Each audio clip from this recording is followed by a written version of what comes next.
Thank you and welcome back to the Cronus Effect. As always, I'm your host Jack Cronus, and if you're just joining us, we have here this evening distinguished librarian and academic scholar Lee Farnsworth. Now Lee, let's get into the topic at hand, the master switch. Let's talk about it. Illuminating the past to anticipate the future. Tim Wu's master switch recounts the last century and a half of technological process, from the rise of the telephone and Bell's monopoly to the open source Apple had once hoped to be, the proprietary behemoth it is today, to his oscillating theory of the cycle. I started earlier this week, and on your recommendation, I have to admit that I haven't been able to put it down. But as a librarian, Lee, does your interest lie in the fact that it's a great book to recommend to your patrons, or is there a deeper meaning to it? Wu wrote that he found our insistence that we live in unprecedented times false.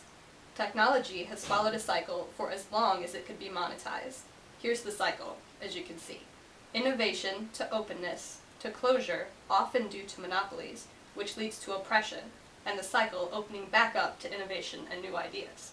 My hope here is that we can break the cycle in this digital age, to throw the switch and keep it on, especially in our public libraries, where access to the internet and emerging technologies is crucial for those in our nation who wouldn't have access otherwise.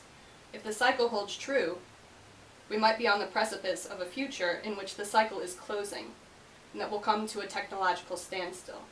To raise awareness of net neutrality and to keep the cycle of information open allows encouragement for current and future generations to be able to learn and progress.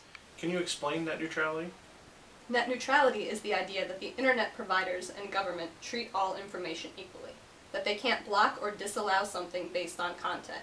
Now, this doesn't advocate for pornography without age restrictions or a drug trafficking site. It's not lawless. It's the thought that a provider can't block another provider's site or slow connection time, or that the sitting government can't block sites that disagree with their policies or party.